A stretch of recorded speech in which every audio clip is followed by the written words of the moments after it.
Salut à tous, c'est Nicolas, je suis coach de vie et aujourd'hui j'ai envie de parler aux personnes qui se sentent timides, qui n'osent pas aller vers les autres et qui ont peur d'avoir une conversation avec un inconnu, avec un collègue de travail ou avec peut-être même des membres de la famille. C'est très simple, on va voir ça en 5 points, 5 clés pour vous aider à avoir une meilleure conversation avec les gens dès demain. Quoi qu'il en soit, partons du principe que vous n'avez pas à porter 100% de la responsabilité de la conversation. Une conversation, c'est au moins 2 personnes et donc c'est 50-50. Si la personne en face met des freins, si la personne en face dresse un mur pour ne pas parler, ce n'est pas votre faute.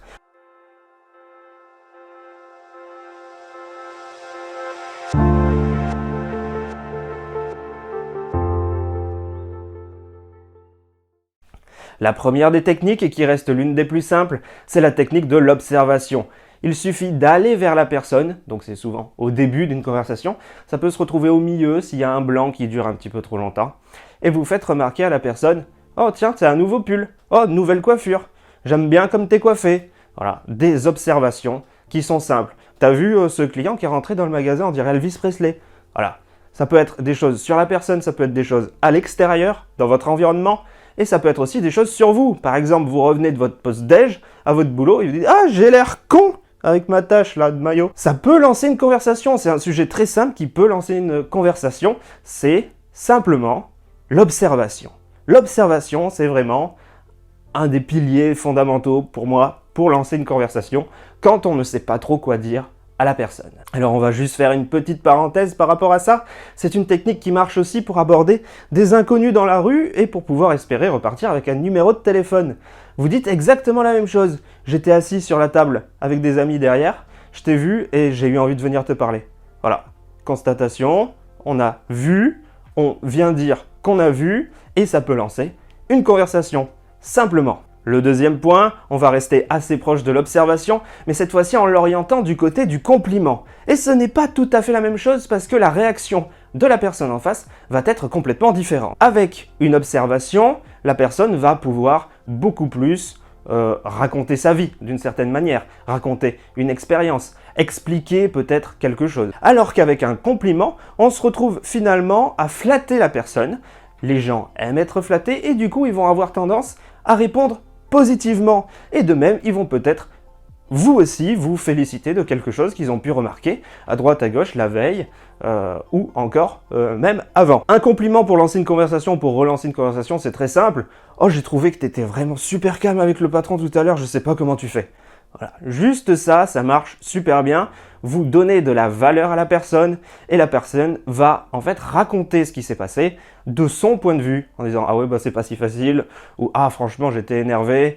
Voilà, ça peut être toutes sortes de choses, mais ça marche et peut-être même encore plus que l'observation puisque la personne est vraiment enclin à partager quelque chose de positif au vu qu'on lui transmet quelque chose de positif. Alors en revanche, c'est quelque chose qui marche un peu moins bien quand on aborde un inconnu, ou une inconnue, vous l'imaginez bien. La troisième technique, la troisième astuce, c'est simplement de faire parler l'autre de lui et de s'intéresser sincèrement à ce qu'il peut ou qu'elle peut raconter.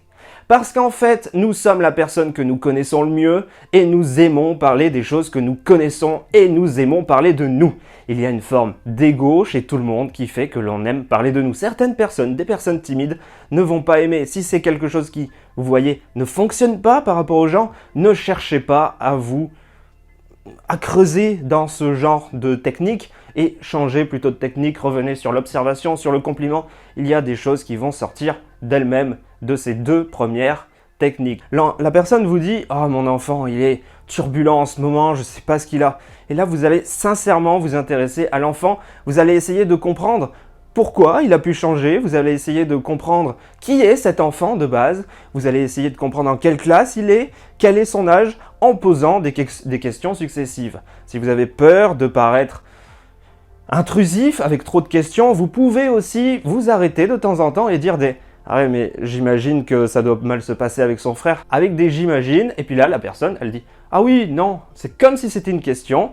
Mais la supposition, voilà, remplace et ça évite d'avoir l'impression de donner continuellement des questions. De plus, par rapport à cette technique, on vit dans un monde qui est assez impersonnel aujourd'hui. On ne prend plus le temps véritablement de parler aux gens, de s'intéresser aux gens. Et quand on a en face de nous quelqu'un qui va véritablement s'intéresser à nous, qui va écouter nos problèmes, on va avoir tendance à vouloir se confier, on va prendre du plaisir à se sentir écouté et la personne risque de revenir après d'elle-même vous voir pour poursuivre l'histoire. Tu sais pas ce qu'il a fait mon fils hier soir ? La journée, c'est 9 heures, elle vient de commencer et déjà la personne vient vous voir. Vous n'avez même plus d'effort à faire, la conversation vient à vous. Si le point numéro 3, c'est pour être assez profond avec la personne, créer vraiment du lien et la connaître, n'hésitez surtout pas aussi à être beaucoup plus léger dans vos conversations.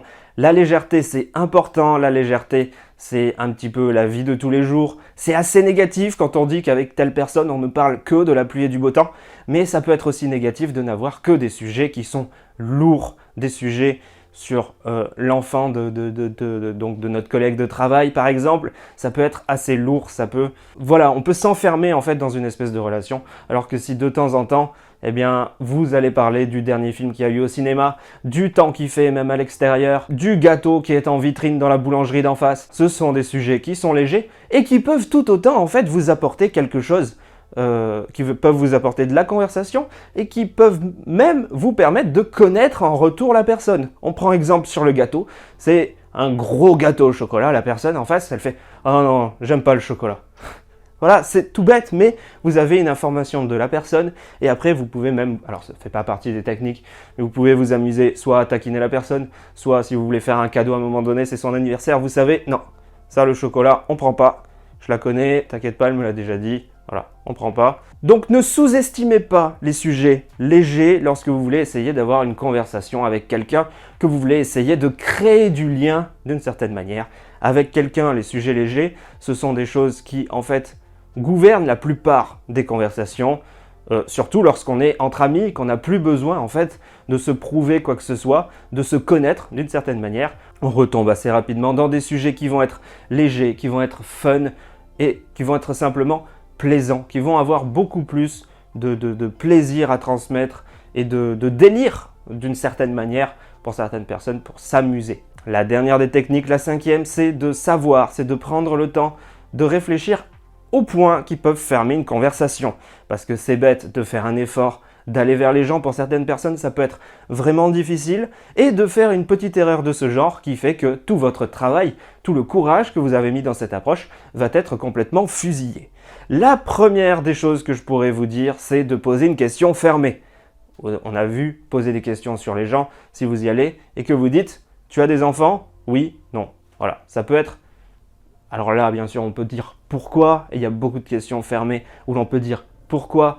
mais commencez directement avec une question fermée.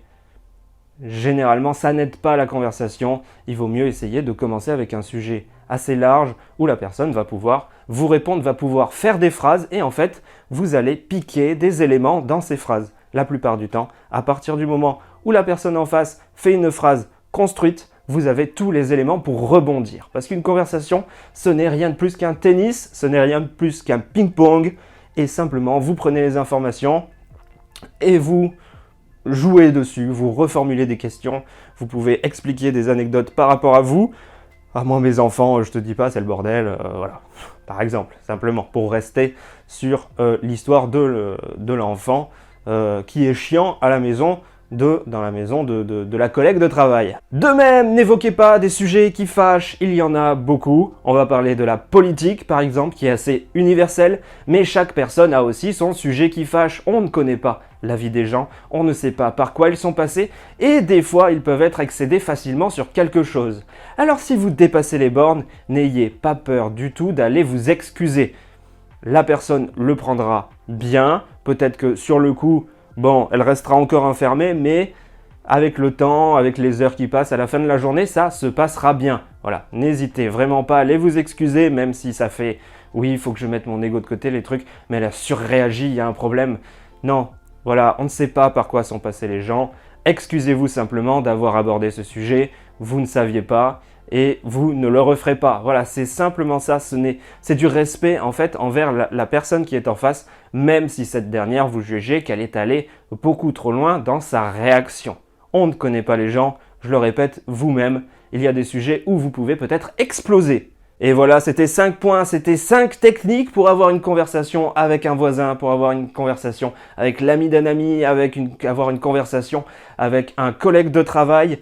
Ces techniques marchent, ces techniques fonctionnent. Je suis moi-même passé par là à un moment donné où je n'osais pas aller vers les autres. Et c'est vraiment incroyable parce que à partir de ce moment-là, ça se fait tout seul. Je le répète, vous n'avez pas 100% de la conversation sur les épaules. Une conversation, c'est 2 personnes. Globalement, le secret d'avoir une conversation avec quelqu'un, ça va être globalement de l'écouter de façon complète. L'écoute active, on appelle ça, c'est comprendre l'autre, c'est chercher à comprendre l'autre. Et de base, ne pas trop parler de vous, sauf bien sûr si on vous pose des questions. Si vous allez poser des questions à une personne, il y a toutes les chances que la personne en face veuille vous poser des questions aussi pour savoir qui vous êtes. Là, n'hésitez vraiment pas à répondre sincèrement et avec le cœur en donnant le maximum d'informations sur vous pour également donner à la personne en face des éléments pour pouvoir répondre. On est toujours dans ce schéma de tennis, dans cet échange entre 2 personnes. Ça marche exactement pareil s'il y a 3 personnes, s'il y a 4 personnes. Après, plus il y a de monde, les groupes généralement se divisent à partir de ce moment-là. J'espère que cette vidéo vous a plu. N'hésitez pas à dire en commentaire ce que vous en avez pensé. Et on se retrouve très bientôt. Si vous avez des questions, bien sûr, posez-les. J'y répondrai soit en commentaire, soit dans une nouvelle vidéo. On se retrouve très bientôt. Prenez soin de vous. Salut à tous!